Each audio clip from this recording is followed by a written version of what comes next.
નમસ્કાર દોસ્તો, હું છું જય વસાવડા.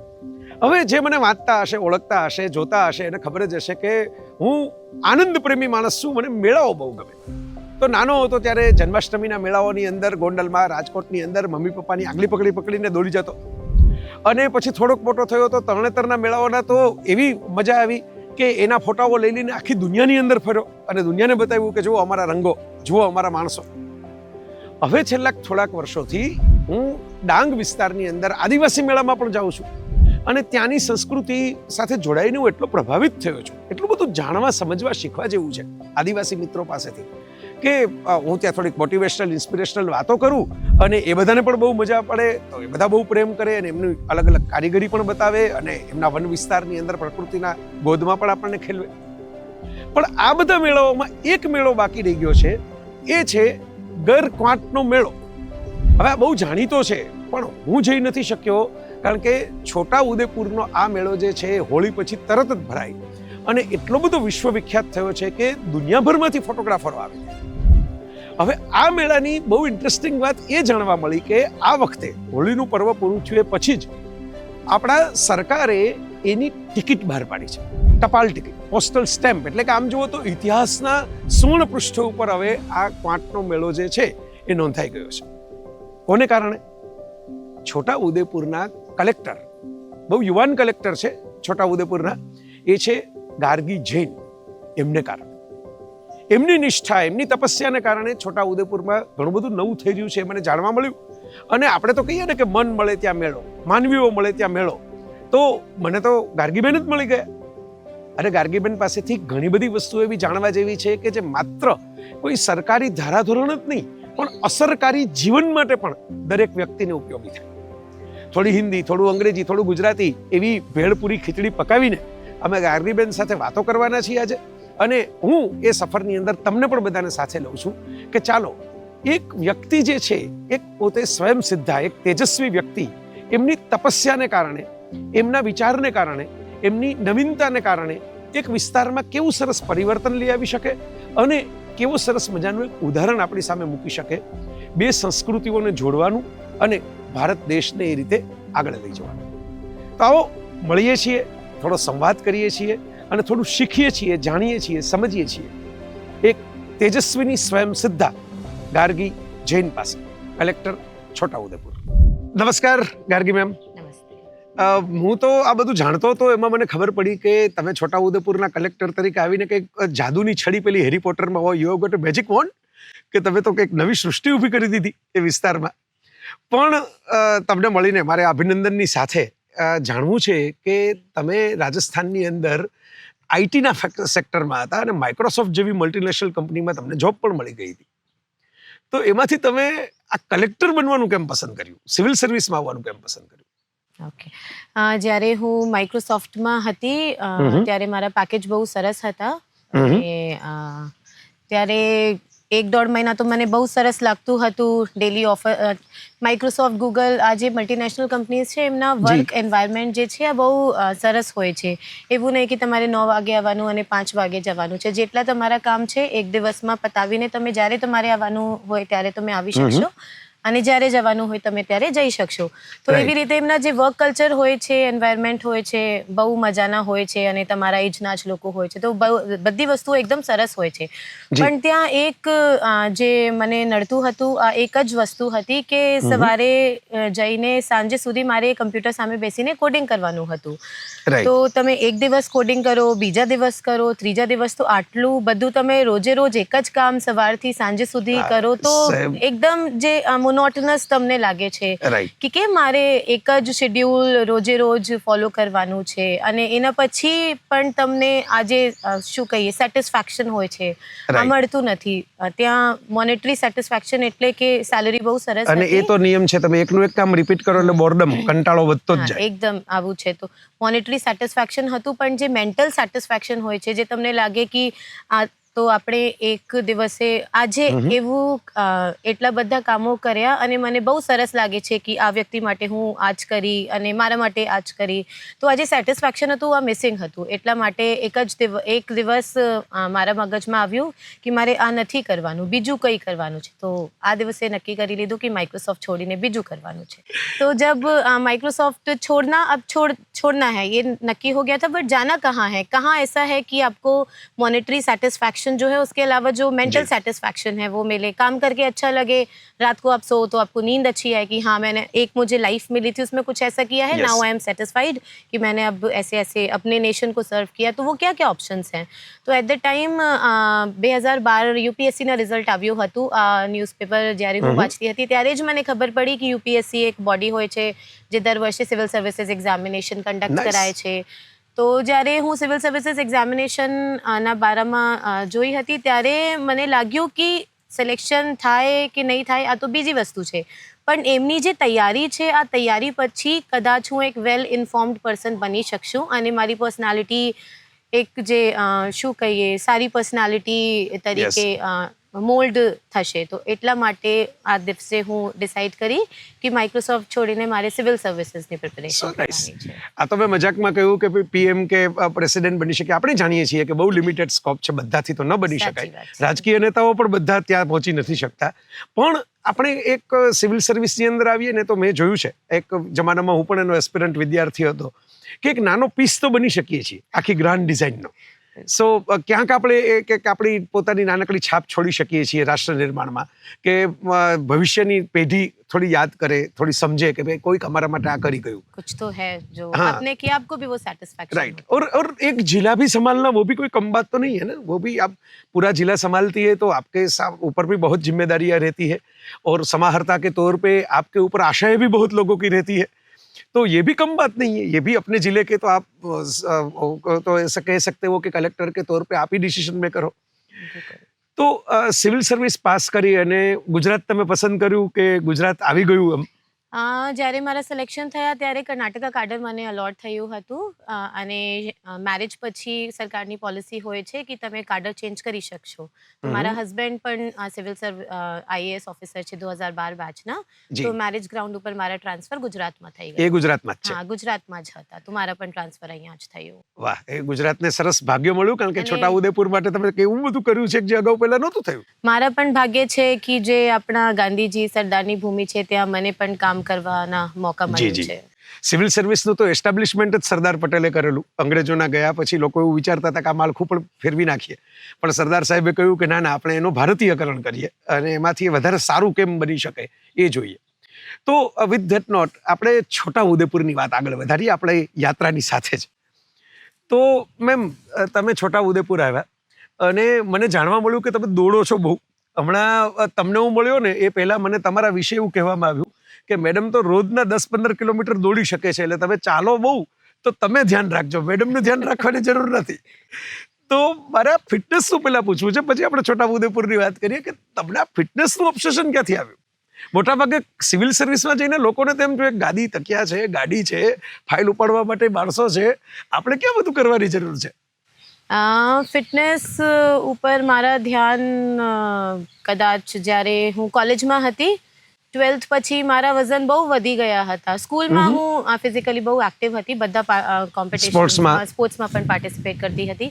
પણ 12th એના પછી જ્યારે તમે આઈઆઈટી એનઆઈટીની તૈયારી કરો છો તો ત્યારે ફક્ત તમારે વાંચવાનું હોય છે, તો તમારા જે ફિટનેસ ઉપર ધ્યાન તમે રાખી શકતા નથી. તો કોલેજ ગયા પછી મને ટાઈમ મળ્યું તો ત્યારે ફિટનેસમાં થોડા ઇન્ટરેસ્ટ આવ્યો અને પછી જ્યારે યુપીએસસીની તૈયારી કરી ફરી છૂટી ગયા. અને ત્યારે તો 12 કલાક વાંચવાનું ને એવું બધું ચાલતું હશે? નહીં, હું 12 કલાક તો નહીં વાંચતી હતી. મતલબ એની પણ આપણે પછી વાત કરીએ કે કેટલા આપણે વાંચવાનું હોય છે યુપીએસસી માટે. તો ફરી મારા જે ફિટનેસમાં રુઝાન હતું છૂટી ગયા હતા શેડ્યુલના કારણે. પણ મેરેજ પછી જ્યારે હું મધર બની હતી ત્યારે મારા જે ફિટનેસ હતા એકદમ બગડી ગયા હતા. એના પછી હું ડિસાઈડ કરી હતી કે હવે મારે ફિટનેસને પકડીને રાખવાનું છે, છોડવાનું નથી. તો ત્યારથી ફિટનેસ હું કહી શકશું કે 5-6 વર્ષથી એવી રીતે જ સારી રીતે ચાલુ છે. પણ આ સમય ક્યાંથી મળે? અત્યારે લોકોને પ્રશ્ન એ જ છે કે ભાઈ હું કસરતોના બધા શેડ્યુલ જોતો હોઉં ને, બધા ડાયટના એક્સપર્ટ્સ ને એક્સરસાઇઝના એક્સપર્ટ આપતા હોય, તો મને એમ થાય કે આ લોકો 48 કલાકનો દિવસ રાખતા હશે, અથવા તો જે જોબ કરતા હોય તો બિચારા કેવી રીતે આટલું ચાલવાનું, આ કરવાનું, સવારમાં ઉઠીને આ કરવાનું, બપોરે આ કરવાનું, સાંજે આ કરવાનું, રાતના આ કરવાનું. તો તમે બિંગ એ મધર, તમારી એક જવાબદારી તો મધરહુડની છે, બીજી જવાબદારી કલેક્ટર તરીકે આખા જિલ્લાની છે, અને એની વચ્ચે તમે ફિટનેસનું એટલું ધ્યાન રાખો તો તમારી પાસે 25, 26, 27, 28 વધારાના કલાક ક્યાંથી આવે છે? એકચ્યુઅલી કલાક તો મારા પાસે પણ 24 જ હોય છે. આ ડિપેન્ડ કરે છે તમારી પ્રાયોરિટી શું છે. અગર ફિટનેસ તમારી પ્રાયોરિટી છે તો આ પણ તમારા શેડ્યુલમાં તમે એડજસ્ટ કરી શકશો. જેવી રીતે તમે આપણે ખબર છે કે આપણે ડેલી જમવાનું છે, તો જમવા માટે આપણે પણ શેડ્યુલ નક્કી છે ને કે એટલા ટાઈમ મારે જમવા માટે આપવાનું છે, એટલા ટાઈમ બાળકો માટે આપવાનું છે, એટલા ટાઈમ મારે કામ માટે આપવાનું છે. તો ફિટનેસ એવી રીતે મારી પ્રાયોરિટી છે.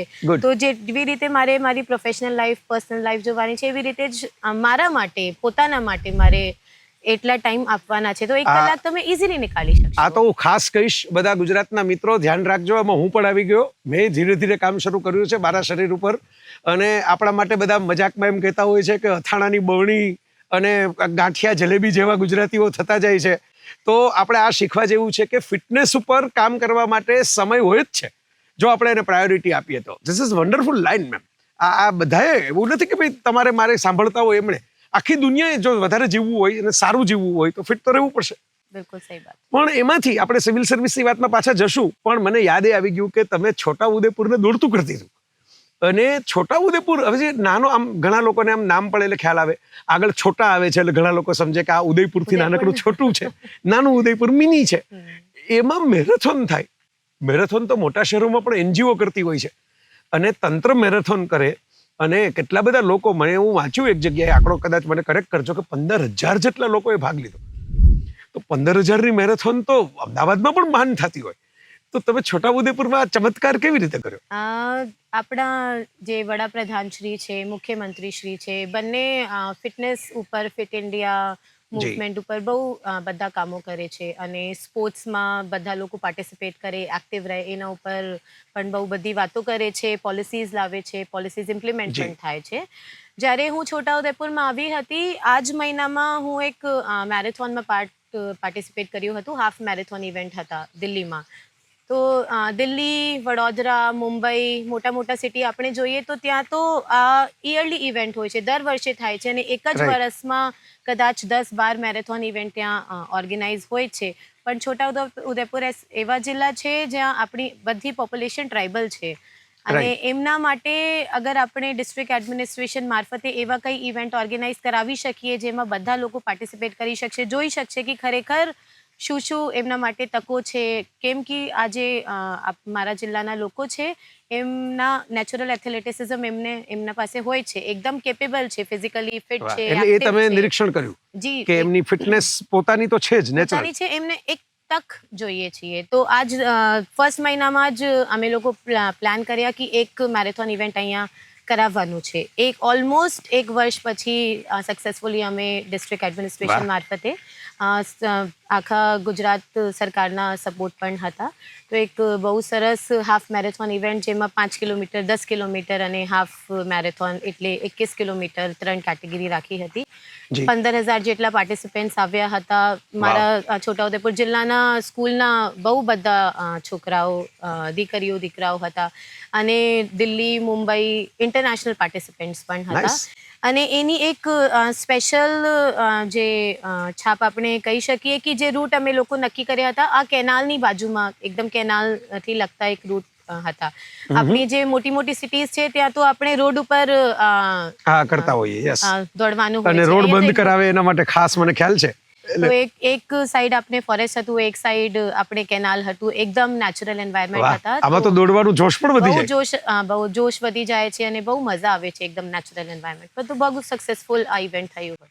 વાહ, બહુ સરસ. મને યાદ છે 2022માં મોદી સાહેબ, આપણા વડાપ્રધાન શ્રી, રાજકોટ આવેલા ત્યારે મારે ફરી એકવાર એમને મળવાનું થયું, તો પહેલાં જ એમણે વાત મારી સાથે કરી એ ફિટનેસની કરી.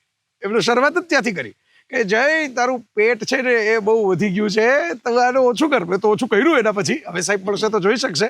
અને પછી મને મિલેટ કેવી રીતે ઉપયોગમાં લેવો, તેલ કેવી રીતે ઘટાડવું, યોગ કેવી રીતે શરૂઆતમાં કરવો, હસા કેઝ્યુઅલી. અને મને પછી કહ્યું કે જો આમાં કોઈની સલાહ ચાલે નહીં, આ તો જાતે જ કરવું પડે.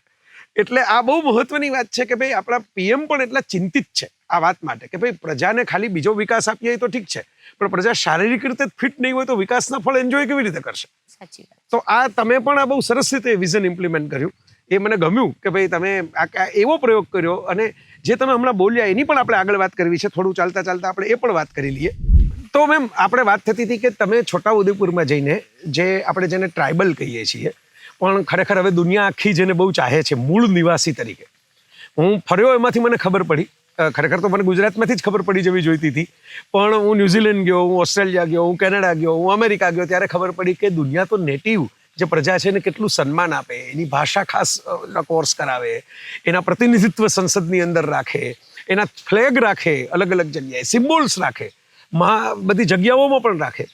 પછી જ્યારે હું આપણા વિસ્તારમાં જાઉં છું ત્યારે મને એમ લાગે છે કે આ વાત બહુ જ મહત્વની છે, જે ગાંધીજીએ વિચારેલી કે છેલ્લા ઉભેલા માણસ પાસે જાઓ, એ પહેરે છે એવા વસ્ત્રો પહેરીને જાઓ. તમે ગાંધી કાર્ય કર્યું. તમે ગાંધીજી ખુશ થઈ જાત અત્યારે જો જીવતા હોત તો તમારું કામ જોઈને, કે તમે એક સિટી એરિયામાંથી, એક હાઈ પ્રોફાઇલ પ્રોફેશનલ જોબમાંથી સિવિલ સર્વિસમાં આવ્યા, તમને આદિવાસી વિસ્તારનો જિલ્લો મળ્યો, તો તમે ત્યાંથી પેલું તમે જે આવ્યા છો એ કલ્ચર ભેગું લઈ જવાને બદલે તમે એમનું કલ્ચર ગોતવા નીકળ્યા કે એમાં શું સ્પેશિયલ છે, એમાંથી શું કામ કરી શકાય. તમે ટિકિટ એના માટે બનાવડાવી, ખાસ એનો મેળો હાઇલાઇટ કર્યો, એની ફિટનેસની જે અંદરના જીન્સ પડેલા છે એ તમે શોધીને હાઇલાઇટ કર્યા. આ બધું કેવી રીતે આવ્યું? મોટાભાગે તો ઊંધું થતું હોય. લોકો પોતે જ્યાં આવે ને, તમે આવી ભાષા બોલો, તમે આવો બિહેવ કરો, આવા કપડાં પહેરો, ત્યાંથી શરૂ કરે. તમે ઊંધું કર્યું અને એને કારણે અમારા જેવા લોકોને રસ પડ્યો છોટાઉદેપુરમાં. आपने जब भी आप किसी नई जगह जाते हैं तो उस जगह को समझने का सबसे आसान तरीका होता है खुद को लोगों को बताने की जगह उन लोगों को सबसे पहले सुनना चाहिए, वो कैसे रहते हैं, उनकी वेशभूषा क्या है, कल्चर क्या है, ट्रेडिशन क्या है, रिचुअल्स क्या हैं, क्या क्या चीज़ें उन्हें पसंद है, क्या चीज़ें उन्हें नहीं पसंद है, ये सारी चीज़ें हमें देखनी चाहिए. उसके बाद आपका जो विजन होता है, ऐसे जनरली ऐसे क्या होता है कि जब भी आप किसी नए जिले में कलेक्टर बन के जाते हैं, किसी नए डिपार्टमेंट में सेक्रेटरी बन के जाते हैं, तो सबसे पहले दिन जो भी एक छोटा सा इंटरव्यू होता है उसमें आपको पूछा जाता है कि क्या आपको जिले में आपका विजन क्या है, 3 चीज़ें बताइए आप जो जिले के लिए करना चाहते हैं. तो जिले का विजन या फिर 3 चीज़ें जो भी आप जिले के लिए करना चाहते हैं वो एकदम से जिले में जाते ही आप डिसाइड नहीं कर सकते हैं. સૌથી પહેલા આપણે જિલ્લાને જોવાનું હોય છે, ખરેખર ત્યાં શું શું પ્રોબ્લેમ્સ છે, ત્યાં જિલ્લાની સ્ટ્રેન્થ શું છે, વીકનેસ શું છે, જે આપણે SWOT એનાલિસિસ કરીએ, ઓપોર્ચ્યુનિટી શું છે, થ્રેટ શું છે, આ જોયા પછી આપણે પોતાના વિઝન જિલ્લા માટે પોતાના વિઝન શું હોવું જોઈએ આ ડિસાઇડ કરી શકીએ. તો જે તમે પૂછતા હતા કે પહેલાં તમે પોતે જે સોચો છો, જે તમે જુઓ છો, એના બદલે આ લોકોના ખરેખર કલ્ચર શું છે, તો આપણે આ પહેલાં જોઈએ તો એમને સમજીને આપણે ડેવલપમેન્ટ ખરેખર એમના માટે ડેવલપમેન્ટ આપણે જે કરવાનું છે, જે સરકાર પણ એવું જ વિચાર કરે છે કે ડેવલપમેન્ટ પ્રજા માટે છે, આપણા પોતાના ડેવલપમેન્ટ નથી. તો એમને સમજીને જ આપણે આ ખરેખર કરી શકીએ. પણ તમે એવું સમજ્યા કે જે અગાઉ કોઈએ નહોતું કર્યું કે ભાઈ એમની ફિટનેસમાં જો એમની રસ છે તો તમે ન માત્ર મેરેથોન કરી, તમે તો સ્પોર્ટ્સ કોમ્પ્લેક્સ તૈયાર કરાવી રહ્યા છો. જે ટ્રાઇબલ જિલ્લાના લોકો હોય છે અને છોટાઉદેપુરના સ્પેશિયલી, કેમ કે હું તો છોટાઉદેપુરને જોઉં છું, તો ત્યાંના જે બાળકો છે એમને નેચરલ એથ્લેટિસિઝમ છે. નેચરલ એથ્લેટિસિઝમ એટલે એમના જીન્સમાં જે સ્પોર્ટિંગ કેપેસિટી છે આ એમના જીન્સમાં છે. એમને અગર ઓપોર્ચ્યુનિટી મળે તો આ લોકો ઓલિમ્પિક્સમાં આપણા ઇન્ડિયાના નામ રોશન કરી શકશે. તો જ્યારે હું એટલે હમણાં કોમનવેલ્થ ગેમ્સ પણ અમદાવાદમાં થવાની છે, તો એમાં કદાચ છોટાઉદેપુરનો કોઈ મેડલ હોય? બિલકુલ રિપ્રેઝન્ટેશન છોટાઉદેપુરની રહેવાની છે અને મેડલ પણ છોટાઉદેપુર જિલ્લાના બાળકોને મળી શકશે. તો આપણે જ્યારે જોયા હતા કે આ બાળકો પાસે ટેલેન્ટ તો છે, એમને અગર આપણે તક આપીએ તો ખરેખર આ લોકો છોટાઉદેપુર જિલ્લાના, ગુજરાતના, ઇન્ડિયાના નામ રોશન કરી શકશે અને પોતાના નામ પણ રોશન કરી શકશે. તો છોટાઉદેપુર જિલ્લામાં એક અમે લોકો જે સરકારની જુદા જુદા ગ્રાન્ટો આવે છે એમાંથી પ્લાન કર્યું છે સ્પોર્ટ્સ ઇન્ફ્રાસ્ટ્રક્ચર, જ્યાં બધી ફેસિલિટીઝ આઉટડોર સ્પોર્ટિંગ ઇવેન્ટ જેટલા હોય છે બધી ફેસિલિટી એમને મળશે. એના સિવાય છોટાઉદેપુર જિલ્લામાં બહુ બધા ટ્રાઇબલ રેસિડેન્શિયલ સ્કૂલ્સ છે. ગર્લ્સ સ્પેસિફિક સ્કૂલ છે, EMRS છે, GLRS છે, જે કેન્દ્રીય સરકાર ચલાવે છે, ગુજરાત સરકાર પણ ચલાવે છે. તો ત્યાં એક જ કેમ્પસમાં 2000-2100-2200 જેટલા બાળકો ભણે છે. તો ત્યાં આપણે અગર એમના માટે સ્પોર્ટિંગ ફેસિલિટી ડેવલપ કરીએ, સ્પોર્ટ્સની તક આપીએ ઇનહાઉસ સ્કૂલમાં જ, કેમ કે એમના પાસે જગ્યા તો હોય જ છે. જી. તો ત્યાં પણ અમુક 6-7 જગ્યા અમે લોકો પ્લાન કરી છે કે આપણે ત્યાં સ્પોર્ટ્સ ઇન્ફ્રાસ્ટ્રક્ચર ડેવલપ કરીએ અને એમને ઓપોર્ચ્યુનિટી, ઇન્ફ્રાસ્ટ્રક્ચર બધું આપીએ, જેનાથી આ લોકો શરૂઆતથી જ પોતાને એના માટે પ્રિપેર કરે અને આગળ વધે. નાઇસ. આ બહુ સરસ વાત છે. તમે પેલું માર્કેટિંગની ભાષામાં, હું માર્કેટિંગ ભણતો ને ત્યારે એવું શીખવાડવામાં આવતું કે યુ એટીટ્યુડ રાખશો ને તો તમારી વસ્તુ લોકોને ગમશે. યુ એટીટ્યુડ મીન્સ સામેવાળાને ગમે એવી રીતે જુઓ. તમે જો તમે શું છો એ વિચાર નથી કર્યો, તમે ત્યાં શું છે એ વિચાર કર્યો છે. જે આ બહુ નોંધવા જેવી વાત છે મિત્રો. બધા લોકો કામ કરવા તો માગતા જ હોય છે, પણ જેને ખરેખર સફળ કામગીરી કરવી છે એમણે મેડમ પાસેથી આ પ્રેરણા લેવી જોઈએ કે જેમ ગાર્ગીબેન એ પોતે વિચારે છે કે મારા વિસ્તારમાં શું સ્પેશિયલ છે અને એ કેવી રીતે કમ્ફર્ટેબલ છે એમ કામ કરીએ. આમાં એક બહુ મહત્વની વાત આવે, ભાષા. હવે તમે મૂળ તો રાજસ્થાન એટલે હિન્દી ભાષી અને અંગ્રેજી સ્વાભાવિકપણે સિવિલ સર્વિસને કારણે સારું હોય જ, અને ગુજરાતમાં આવીને ગુજરાતી પણ તમે બોલતા થઈ ગયા છો. પણ જે આદિવાસી વિસ્તાર છે એની પોતીકી એક ભાષા છે, તો તમે કેવી રીતે વાત કરી શકો એમની સાથે? ગુજરાતીમાં મોટા પાયે ડાયલેક્ટ્સ જુદા જુદા હોય છે, પણ તમે ગુજરાતી સમજો તો અગર તમારે સમજવાનું હોય તો બધાની તમે સમજી શકશો. આ માણસ શું કહે છે આ તમે સમજી શકશો. અને અગર તમને સમજાતું નથી તો એમને રિક્વેસ્ટ કરી શકશો કે ભાઈ તમે ધીમે ધીમે બોલો, મને ખ્યાલ પડતું નથી. તો તમને સમજીને આ પણ માણસ પોતાની જે વાત છે આ તમે સમજાવવાની પ્રયત્ન કરશે. તો આ મને કદાચ આવું થયું નહીં કે કોઈ બી શું કહીએ આપણે વિઝિટર આવ્યું હોત કે માણસ આવ્યું હોત પોતાની પ્રોબ્લેમ લઈને અને મને ડાયલેક્ટના કારણે યા ભાષાના કારણે સમજાયું નથી. તો આ તો ખરેખર મારા સાથે તો નથી થયું, અને એમની ભાષા એવી છે કે આપણે સમજી શકીએ. આ બહુ સાચી વાત છે. અને પણ બહુ મોટી વાત એ છે કે એમાં તમારો એક બાયોડેટામાં નવો એવો પરિચય મળે છે કે તમે એવો ભાર નથી રાખતા કે હું કલેક્ટર છું તો તમારે સમજાવવાનું મને હોય તો એમાં હું કંઈ વચ્ચે નીચે ન ઉતરું. તમે તમારી પોઝિશનથી નીચે ઉતરો છો કે ચાલો ધીમે બોલો, હું બીજી વાર પૂછું, મને નથી ખ્યાલ આવ્યો. આ વસ્તુ શીખવા જેવી છે બધાએ. ઘણા લોકો મેં જોયું છે કે એમને ખબર નથી પડતી હોતી પણ એ કબૂલ નથી કરતા કે મને ખબર નથી પડતી. કેવું જોઈએ કે ભાઈ ન ખબર પડી, મને સમજાવો તમે શું બોલો છો. તો આ વાતમાંથી એક બીજી ઇન્ટરેસ્ટિંગ વાત આવી કે તમે સ્પોર્ટ્સનો તો વિચાર કર્યો છોટાઉદેપુર માટે, પણ એ વિસ્તાર પ્રાકૃતિક રીતે પણ બહુ જ સુંદર છે.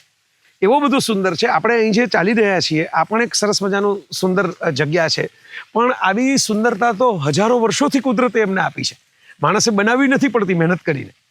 તો તમે ત્યાં આવ્યા પછી એવું શું માનો છો કે એને ટુરિઝમની રીતે, હવે એક પ્રશ્ન એ પણ આવે છે કે ટુરિઝમને કારણે પ્રદૂષણ વધી જાય, સામાન્ય માણસોનું જે લોકલ કલ્ચર છે એ ખતમ થઈ જાય, તો ટુરિઝમ સિવાય પણ એને કેવી રીતે જાળવી શકાય, એને કેવી રીતે વધારે લોકો સુધી પહોંચાડી શકાય? છોટાઉદેપુર સ્ટેચ્યુ ઓફ યુનિટી બધા આપણે ઓળખીએ છીએ. તો સ્ટેચ્યુ ઓફ યુનિટીના જે 2 કલાકના સર્કિટ છે છોટાઉદેપુર એમાં જ આવે છે. તો સ્ટેચ્યુ ઓફ યુનિટી હવે તો ઇન્ટરનેશનલ ટુરિઝમ ડેસ્ટિનેશન બની ગયું છે. દર વર્ષે લાખોમાં ત્યાં લોકો આવે છે અને વિઝિટ કરે છે.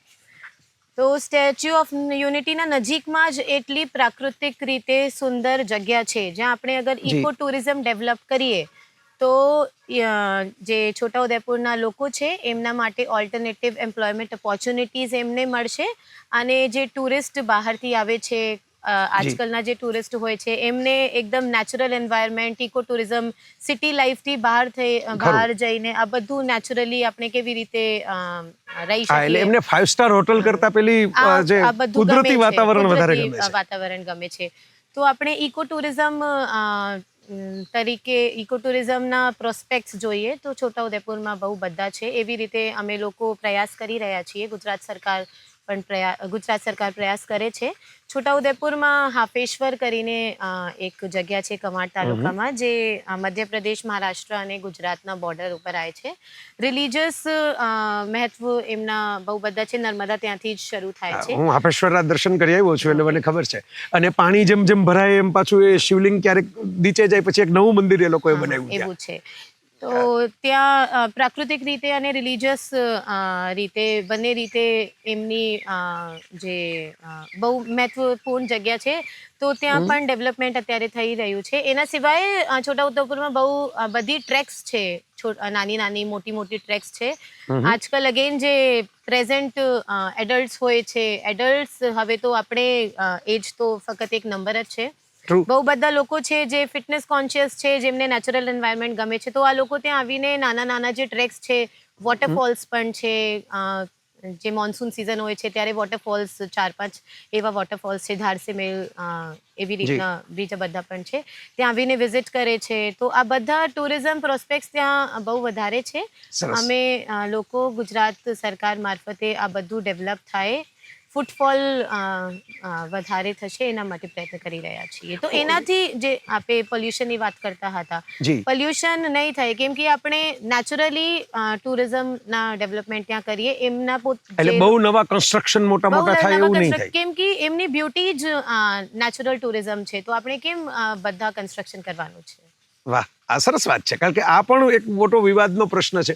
ઘણી વખત બધા એમ પણ કહે છે કે ભાઈ આદિવાસીઓ છે એમને શોપીસ બનાવીને દુનિયા સામે મૂકવામાં આવે. પણ તમે જે વાત કરો છો કે નહીં, શોપીસ નહીં, નેચરલ જે સહજ ભાવે છે એ વાત તમારે એમાં ભળી જવાનું છે ત્યાં જઈને. તો આ પણ એક મેસેજ મિત્રો લેવા જેવો છે. તો મિત્રો, છોટાઉદેપુર ફરવા જેવી જગ્યા છે, જવા જેવી જગ્યા છે, ભાગવા જેવી નહીં પણ રોકાવા જેવી જગ્યા છે. અને મેમ, છોટાઉદેપુરમાં ટુરિઝમ માટે એક વાત તો આપણે થઈ, સ્ટેચ્યુ ઓફ યુનિટીની પણ તમે યાદ કર્યું, અને આપણે ભાષાની વાત કરી, આપણે ટુરિઝમની જે વિસ્તારની નેચરલ બ્યુટીની વાત કરી. પણ ત્યાંના લોકો પાસે એવું બીજું શું શું છે કે જે બહારથી આવેલા લોકોને રસ પડે? છોટાઉદેપુરમાં એક પિઠોરા પેઇન્ટિંગ ત્યાંની વિરાસત છે. પિઠોરા દેવ આ લોકો માને છે, પોતાના દેવ. અને પિઠોરા પેઇન્ટિંગ જો છે એમને ઇન્ટરનેશનલ ઓળખ પણ મળી છે. બહુ બધી ફેમિલીઝ પિઠોરા પેઇન્ટિંગ કરે છે. અને અત્યારે તો બહારથી એટલે ફોરેનમાંથી જે ટુરિસ્ટ આવે છે, ફોરેનર્સ આવે છે, આ લોકોને ત્યાં જ નાના હોમસ્ટે બનાવીને પિઠોરા પેઇન્ટિંગ પણ બતાવે છે. અને આ લોકો કેવી રીતે રહે છે, લાઈવ તમને પેઇન્ટિંગ થતું જોવા મળે. લાઈવ પેઇન્ટિંગ કરીને બતાવે છે. પોતાની જે લાઈફસ્ટાઈલ છે એમ પોતે એમાં જેવી રીતે રહે છે, ફોરેન ટુરિસ્ટને પણ આ જ તકો આપે છે કે તમે આ રહીને ખરેખર જમીન ઉપર સૂઈ જવાનું, જમીન ઉપર સૂઈ શકશો. અને જે આપણે શું કહીએ, નેચરલ लिव તમે प्राकृतिक जीवन शैली जिसको कहते हैं, प्राकृतिक जीवन शैली, या फिर जिस तरह से वो लोग रहते हैं उसी तरह से आप भी यहाँ पे आकर 2-3 दिन रहकर देख सकते हैं, उसको एक्सपीरियंस कर सकते हैं. तो इस तरह की होम स्टेज यहाँ पे छोटाउदेपुर में अभी काफ़ी सारे चल रहे हैं. उसको और प्रमोट करने के लिए और डेवलप करने के लिए NGP new Gujarat pattern scheme है, उसके अंदर और होम स्टेज डेवलप करने के लिए हमने कुछ प्रोजेक्ट लिए हैं. उसके अलावा छोटाउदेपुर में एक कसौटा करके यहाँ का हैंडीक्राफ्ट है. तो कसौटा में ये छोटाउदेपुर के जो लोग हैं वो अलग अलग चीज़ें बनाते हैं. साड़ी से लेके छोटे छोटे हैंकरचीफ्स जो होते हैं वो सब बनाते हैं. तो वो अभी बहुत एकदम बेसिक लेवल पे बहुत कम लोग उससे जुड़े हुए हैं. और हैंडलूम तरीके जो पुराने हैंडलूम होते थे उसमें बनाते हैं. तो उसको थोड़ा सा उसमें डिज़ाइनिंग कंपोनेंट एक ऐड करके, जो कंटेम्प्रेरी डिज़ाइंस हैं उसको ऐड करके, और प्रेजेंट लोगों की नीड के हिसाब से कंटेम्परराइजेशन करके उसको और थोड़ा डेवलप करने की ये कोशिश की जा रही है. तीसरा एक संखेड़ा फर्नीचर, संखेड़ा तालुका है. संखेड़ा तो बड़ा पुराना और फेमस फर्नीचर है. हाँ, तो पहले इनफैक्ट बोला भी जाता था कि जो बच्चे का झूला होता है, मैं खुद उसी झूले में पड़ा हुआ हूँ. संखेड़ा फर्नीचर वाला झूला ही होता है. तो अभी संखेड़ा फर्नीचर अराउंड 200 फैमिलीज हैं संखेड़ा में जो ये संखेड़ा फर्नीचर का काम करती हैं. उसमें अभी रिसेंटली हमने एक वर्कशॉप उनकी NID जो नेशनल इंस्टीट्यूट ऑफ डिज़ाइन है और पिडलाइट है, उनके साथ ऑर्गेनाइज किया था. एक ट्रेनिंग जैसा कराया था. तो उसमें बेसिकली उनका जो जिस पद्धति से वो संखेड़ा फर्नीचर को बनाते हैं उसमें क्या क्या मॉडर्न टेक्निक्स यूज़ करके प्लस कंटेम्प्रेरी डिजाइनिंग इंक्लूड करके प्रेजेंट जनरेशन के हिसाब से आप उसे बना सकते हैं। क्या क्या मार्केटिंग अपॉर्चुनिटीज उनके लिए एग्जिस्ट कर सकती हैं, कैसे और इंटरनेशनल ब्रांडिंग भी हो सकता है उनका। इंटरनेशनल ब्रांडिंग कर सकते हैं। और क्योंकि जो संखेड़ा फर्नीचर उसको जीआई टैग मिला हुआ है, तो उस तरीके से भी उसकी एक अलग ओळख है, उसको और आगे कैसे लेके जा सकते हैं, उसके लिए अभी सरकार प्रयत्न कर रही है। और आप तो खुद आईटी के बैकग्राउंड से है, तो आपको ऐसा नहीं लगता कि हमारे पास ऐसी विरासत है और ऐसी ऐसी चीजें हैं जो अगर दुनिया में जाए तो अब तो इजी है, क्योंकि आप वेबसाइट बना सकते हो, उसको ऑनलाइन रख सकते हो, तो दुनिया के पास ऐसी चीजें नहीं है जो भारत के पास है, गुजरात के पास है या हमारे ट्राइबल बेल्ट के पास है। तो इसी तरीके से उसको प्लान किया गया है, जैसे यहाँ पे जो बनाने वाले हैं और जो खरीदने वाले हैं उनको एक ही प्लेटफॉर्म पे कैसे आप ला सकते हैं, जिससे जो हमारे संखेड़ा फर्नीचर बनाने वाले लोग हैं उनको भी उतनी ही कीमत मिले जितनी, ऐसा नहीं हो कि बीच का कोई पर्सन आके रिटेल मार्केट में उसको लेके चला जाए। जो बनाने वाला इंसान है उसको वो सारी वैल्यू मिलनी चाहिए और जो खरीदने वाला इंसान है उसको भी ऑथेंटिक संखेड़ा फर्नीचर मिलना चाहिए। तो इसके लिए हम अभी एक प्लेटफॉर्म भी डेवलप कर रहे हैं जहाँ से जो बायर्स और सेलर्स होंगे दोनों को एक अच्छा प्लेटफॉर्म मिलेगा और दोनों के लिए वो बेनिफिशियल रहेगा। Nice, wonderful. તો આગળની વાતો પણ આપણે ચાલુ રાખીશું। આજ યાત્રામાં મેડમ સાથે હું પણ ફરી રહ્યો છું અલગ અલગ જગ્યાએ, અને તમે પણ ફરો, વિચારનો પણ વિહાર કરો। तो मैम, हमारी बात हो रही थी टूरिज्म के बारे में, छोटा उदेपुर की स्पेशलिटीज के बारे में, लेकिन एक चर्चा बहुत रहती है, पूरी दुनिया में रहती है, वो है आदिवासी विस्तारों में मिनरल्स और उसका खनन। तो वो आपके लिए भी चैलेंजिंग होगा कि बैलेंसिंग एक्ट कैसे करना है। जो देश को तो चाहिए, इकोनॉमी के डेवलपमेंट के लिए मिनरल्स चाहिए। अब चाइना उसी की वजह से तो सुपर पावर बनने लगा है, रेयर अर्थ मिनरल्स की वजह से, हमें भी चाहिए। और सामने वो बैलेंस भी करना चाहिए कि जिसके पर्यावरण की हानि ना हो, जो पुरानी विरासत है, हजारों सालों से टिके हुए पहाड़ है, पत्थर है, वो भी रहने चाहिए। तो आपको नहीं लगता टाइट रॉप है, और आप कैसे उसको मैनेज करती है? જે ટ્રાઇબલ વિસ્તાર હોય છે મોટા પાયે ફોરેસ્ટેડ એરિયામાં હોય છે, તો ત્યાં બહુ બધા મિનરલ્સ પણ મળતા હોય છે। એવી રીતે જ જે રેર અર્થ એલિમેન્ટ છે આ પણ આપણા છોટાઉદેપુર જિલ્લામાં અત્યારે મળે છે। તો और गुजरात गवर्नमेंट का पूरा वो ऑपरेशन भी चल रहा है वहाँ ઓપરેશન पे। પણ ચાલે છે। તો જે આરી છે આ વિકાસ માટે બહુ અગત્યની વસ્તુ છે, પણ એના સાથે જ ત્યાં જે લોકો રહે છે જેમને કદાચ આપણે શિફ્ટ કરવું પડશે, બીજી જગ્યા શિફ્ટ કરવું પડશે જેનાથી આપણે એના એક્સટ્રેક્શન કરી શકીએ, તો તમે ત્યાં જઈને એમના ઘરમાંથી કાઢીને એમને બીજી જગ્યા મૂકી દો તો કેવી રીતે ચાલશે? કાલે કોઈ આવીને આપણા ઘરમાંથી આપણને બીજી જગ્યા મૂકી દે તો નહીં ચાલશે। તો એની જગ્યા એમને આપણે સમજાવીને કોન્ફિડન્સમાં લઈને ખરેખર શું વસ્તુ છે, પ્રોજેક્ટ શું છે, એનાથી તમને શું લાભ મળશે, જિલ્લાને કે આપણા આખા દેશને શું લાભ મળશે, આ બધું સમજાવીને આપણે એમને કોન્ફિડન્સમાં લઈને એમને લૂપમાં લઈને અગર પ્રોજેક્ટ ઇમ્પ્લિમેન્ટ કરીએ તો આપણે સારી રીતે કરી શકીએ।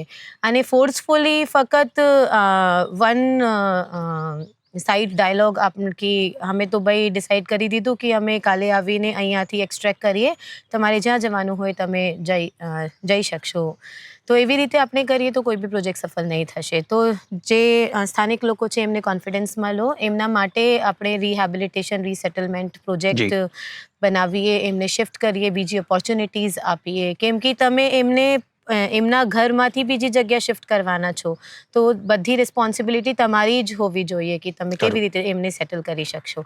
તો અત્યારે સરકાર એવી રીતે કામ કરે છે જેનાથી આપણે સંવાદ કરીને, એક્ઝેક્ટલી સંવાદ કરીને અને એમને કોન્ફિડન્સમાં લઈને એમને પ્રોજેક્ટમાં જોડીને કામ કરીએ તો આપણા પ્રોજેક્ટ સફળ થઈ શકશે। That's good. लेकिन उसमें से मुझे वो पुराना वाला एक बात याद आ गई जो हम चलते चलते कर रहे थे, सिविल सर्विस की प्रिपरेशन। मैं हिंदी में इसलिए पूछ रहा हूँ कि काफ़ी सारे एस्पिरेंट भी हिंदी वाले भी हो सकते हैं, ऐसा नहीं कि सिर्फ गुजराती में ही हो सकते हैं, गुजरात से तो ज़्यादा है बाहर। तो वो आपने बोला था कि मैं बाद में बताऊंगी कि भाई 12 घंटे पढ़ना नहीं चाहिए, तो आपने कैसे पढ़ा था वो? क्योंकि आप देखिए, आप जो बात कर रही है उसमें बड़ी सुलझी हुई बातें, उलझी हुई समस्या के पास सुलझी हुई बातें कम लोग करते हैं। तो मैंने इसलिए पूछना चाहता हूं कि आपके व्यक्तित्व में एक कैसे आया ये समझना, सामने वाले की बात को समझना। अब गवर्नमेंट का एंगल एक है, जो कम्युनिटी है उसका एक अलग है, उसके बीच में आपको ब्रिज बनना है, तो ये कहाँ से आया? कहीं से तो आया होगा। पहले सिविल सर्विसेज की तैयारी की अगर बात करें, बहुत सारे एस्पिरेंट्स भी हैं जो सुन रहे हैं, तो सिविल सर्विसेज माना जाता है कि इंडिया का ही नहीं वर्ल्ड का टफेस्ट एग्जाम है, ऐसा कंसीडर किया जाता है। सिलेबस की वजह से बहुत बड़ा सिलेबस होता है। पहले तीन स्टेप होते हैं, इसमें प्री होता है, मेंस होता है, फिर इंटरव्यू होता है, और प्री राइट। ऑब्जेक्टिव बेस्ड होता है, मेंस पूरा सब्जेक्टिव होता है। 9 पेपर्स होते हैं 3-3 घंटे के, और ऑलमोस्ट सारी चीज़ें उसमें कवर होती हैं। जो भी आप सोच सकते हैं कि जी। ये सब कुछ उस सिलेबस का पार्ट है। देन आपका एक पर्सनैलिटी टेस्ट होता है जिसे हम इंटरव्यू कहते हैं। तो उस तरीके से बहुत एग्जॉस्टिव सिलेबस होता है, एकदम एग्जॉस्टिव एग्जाम है। तो बहुत ऐसा नहीं है कि अभी मैंने 1 वीक तैयारी की, चलो 2 वीक कहीं घूम के आते हैं, પછી आपने फरी तैयारी शुरू करिए। तो इसमें एक्चुअली सिविल सर्विसेज की प्रिपरेशन में कंसिस्टेंसी मैटर करती है। आप अगर कंसिस्टेंटली 1 साल तक अच्छे से तैयारी करेंगे, सबके लिए सिलेबस एक ही होता है। ऐसा नहीं है कि मेरा सिलेबस अलग है, आपका सिलेबस अलग है। ये देखने की जगह कि सामने वाला इंसान क्या पढ़ रहा है, मैं क्या पढ़ रहा हूँ, आप देखिए कि पिछले 10 साल के क्वेश्चन पेपर्स में क्या है, किस तरह से क्वेश्चंस पूछे जाते हैं। आपको न्यूज़पेपर्स रेगुलरली पढ़ने चाहिए, करंट अफेयर्स से रिलेटेड जितनी भी चीज़ें हैं वो रेगुलरली पढ़िए। रेगुलरली पढ़िए, एक नक्की करिए कि भाई इतना-इतना मुझे कवर करना है। प्लस इक्वली इम्पोर्टेंट जो होता है वो रिवीजन होता है। अब आपने पढ़ तो लिया, इतना सारा पढ़ के आपको एग्जाम वाले दिन आप पूरा रिवाइज भी नहीं कर पाएंगे। तो you have to make sure कि जो आपका रिवीजन है वो एग्जाम से 2 महीने पहले ही शुरू हो जाए, एटलीस्ट 2-3 बार आप उसको कर पाएँ। तो उस तरीके से पूरा स्ट्रक्चर्ड वे में अगर आप तैयारी करते हो तो ऐसे तैयारी करने से ना ही आपको 15-15 घंटे पढ़ाई करने की ज़रूरत पड़ेगी, और आप सही तैयारी करते वक्त भी अपनी लाइफ को एंजॉय कर सकते हो। जैसे मुझे याद है ऑलमोस्ट हर वीकेंड मैं या तो कहीं घूमने जाती थी या मूवी देखने जाती थी। तो बिल्कुल ऐसे नहीं था कि आपको किसी केज में बंद कर दिया गया है, 4 किताबें दे दी गई हैं, सिर्फ वही पढ़नी है, उसके बाहर जाना ही नहीं है। राइट। तो you enjoy the process as well, क्योंकि जो प्रोसेस है वो थोड़ा-सा टीडियस और थोड़ा-सा लंबा होता है। एन्जॉय नहीं करोगे तो फिर ऐसे सज़ा जैसा लगने लग जाता है। हाँ, तो फिर तो वो जेल में चले गए ऐसा बिल्कुल लगेगा। वैसा ही यस। लगता है। तो यस, किसी यस। भी मतलब मंजिल पे पहुँचने में तभी मज़ा आता है जब वो रास्ता आप एन्जॉय करो। अगर रास्ता क्या एकदम बात है! जेल जैसा है तो फिर मंजिल पे क्या पहुँचने का बात है! फ़ायदा वंडरफुल। क्या है? ये याद रखिएगा दोस्तों, ये बहुत अच्छा, इट्स अ कोटेबल कोट कि भाई मंजिल तो ठीक है आपको अच्छी लगेगी, लेकिन रास्ता उसका है, अगर वो एंजॉय नहीं करोगे तो मंजिल पे पहुंचने का मजा ही क्या है। तो आपने मूवी की बात की, तो मैं साइड में से ये पूछ लेता हूँ क्योंकि मैं भी मूवी का बहुत शौकीन हूँ। आज भी घर पे जाके अगर फ्री हुआ हूँ तो 1-2 मूवी देख लेता हूँ। तो आपका फेवरेट मूवी कौन सा है, या कौन से मूवी आपको, किस तरह के मूवी पसंद होते हैं? मुझे चक दे इंडिया बहुत पसंद है, अरे वाह! और एक्चुअली मुझे ऑलमोस्ट सारी बॉलीवुड मूवीज़ जिसमें मसाला होता है, स्टोरी होती है, वो एंटरटेनिंग। पसंद है, एंटरटेनिंग है, वो वाह! पसंद है। तो आपको ऐसा नहीं है कि सिर्फ स्टडी वाला मूवी ही नहीं, नहीं, चाहिए नहीं। या कोई ज्ञान वाला मूवी ही चाहिए, नहीं, ऐसा? मतलब मूवीज़ तो हम देखते हैं इसलिए ना, माइंड फ्रेश हो जाए, एंटरटेनमेंट हो, राइट। तो राइट, ये अच्छी बात है क्योंकि काफी सारे लोग ऐसा ही मान लेते हैं कि चौबीसों घंटे ये लिखने वाले लोग या कलेक्टर लोग या बड़े बड़े लोग जो होते हैं वो सोचते ही रहते हैं और कुछ करते ही नहीं, एंजॉय ही नहीं करते। तो और क्या करती है आप एंजॉय करने के लिए? मेरी हॉबी है सिंगिंग, मुझे गाना गाना बहुत पसंद है। तो हम्म। तो आप गाना खुद मुझे खुद आता नहीं गाती है। है? हाँ, मैं खुद गाती हूँ, बट अरे वाह! जहाँ भी मुझे मौका मिलता है तो मैं गाना गाती हूँ। उससे ऐसा होता है कि जितना भी स्ट्रेस आपका बिल्डअप होता है वो सारा निकल जाता है। बाकी जैसे आपको मैंने बताया, मुझे रनिंग करना बहुत पसंद है, वर्कआउट करना पसंद है, स्ट्रेंथ ट्रेनिंग मैं करती हूँ। तो किसी न किसी ऐसे फ़िटनेस से मैं जुड़ी रहती हूँ, नया-नया ट्राई करती रहती हूँ। कभी मैंने योगा ट्राई किया हुआ है, कैलिस्थेनिक्स ट्राई किया हुआ है, तो ऐसे कुछ अलग-अलग, और साथ में ऑलमोस्ट हमेशा सिंगिंग चलता है, तो ये दोनों चीज़ें रहती हैं। ये ब्यूटीफुल कॉम्बिनेशन है, सिंगिंग और उसके साथ योगा और फिटनेस। मानी फिटनेस भी बोरिंग नहीं होनी चाहिए, उसमें वो भी भी थोड़ा बोरिंग इंटरेस्ट नहीं होना होनी चाहिए, चाहिए। एक्चुअली उसमें भी मोनोटोनस वो नहीं होना चाहिए, मोनोटोनी राइट। नहीं आनी चाहिए, इसीलिए वो चेंज करना बहुत ज़्यादा ज़रूरी है। और आप अभी भी बात करते वक्त भी आपने साड़ी पहनी हुई है, तो मैंने एक विजुअल देखा था जिसमें आप साड़ी पहन के दौड़ रही हो, छोटा उदेपुर का कोई रन था। तो ये बड़ा इंटरेस्टिंग है, एक तो साड़ी पहन के दौड़ना, तो मेरे जैसे, ठीक है मैं तो पुरुष हूँ, मैंने साड़ी पहनी नहीं है तो मैं जान नहीं सकता, लेकिन वो साड़ी पहन के दौड़ना मुझे तो दिक्कत वाला लगता है। पहली बात तो ये। दूसरा, कलेक्टर खुद क्यों दौड़े? कलेक्टर तो प्रोग्राम का आयोजन करते हैं, फीता वीता काटते हैं, स्पीच देते हैं, वो खुद दौड़ते हुए कलेक्टर तो बहुत कम देखे हैं मैंने। आपके दूसरे सवाल का मैं पहले आंसर देना चाहूँगी कि कलेक्टर खुद क्यों दौड़े। जब भी हम सोचते हैं कि ऐसा कुछ करना चाहिए, लोगों को ऐसा करना चाहिए, तो सबसे पहले आपको एग्जाम्पल सेट करना चाहिए। कोई आपको कोई किसी चीज़ को तभी करेगा जब वो सामने देखेगा। जैसे बच्चे होते हैं, आप बच्चों को बोलोगे कि आपको अच्छे से बात करनी चाहिए, आपको एक्सरसाइज करनी चाहिए, तो अगर खुद आप पूरे टाइम बेड पे लेटे हुए हैं और आप बच्चे से एक्सपेक्ट करें कि वो खेल कूद Right. करे, तो वो नहीं करेगा, वो देख के सीखता है। तो अगर आप चाहते हैं कि आपके जिले में कोई पर्टिकुलर चीज़ होनी चाहिए, फॉर दैट मैटर जैसे रनिंग होनी चाहिए, कोई भी एक्टिविटी होनी चाहिए, तो उसकी सिर्फ फीता काटने की जगह खुद पार्टिसिपेट करोगे तो लोगों को लगेगा कि हाँ, जब डिस्ट्रिक्ट हेड पार्टिसिपेट कर रहा है तो हम क्यों नहीं कर सकते हैं। राइट, वो खुद दूसरी एक इंस्पिरेशनल हो जाता है। एग्जैक्टली इंस्पिरेशन होता है, रोल मॉडल जैसा हो जाता जी। है। दूसरा ऐसा होता है कि साड़ी के लिए बोला जाता है साड़ी बहुत अनकंफर्टेबल है। हाँ, काफी उसमें सारे लोग कहते हैं कि जॉब पे साड़ी पहन के हाँ, कैसे जाए, exactly. बस में साड़ी पहन के कैसे जाए। स्कूटी कैसे चलाएं या फिर साइकिल Yeah. कैसे चलाएं। तो पुराने ज़माने में हम देखेंगे महिलाएं साड़ी पहनकर सारे काम किया करती थी। सबका Yeah. अपना अपना पर्सनल चॉइस होता है, जिसको जो कंफर्टेबल लगे उसे वो पहनना चाहिए। बट साड़ी के लिए मैं कह सकती हूँ कि sari is one of the most comfortable dressing जो आप कैरी कर सकते हो, कहीं भी कैरी कर सकते हो।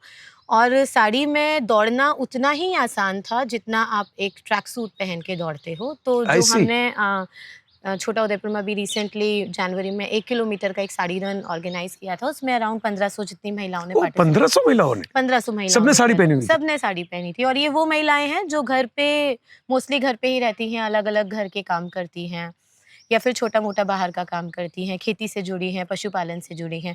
वो सब लोग अपने घर से बाहर निकल के उन्होंने इस इवेंट में पार्टिसिपेट किया था। उनका उत्साह देखने जैसा था।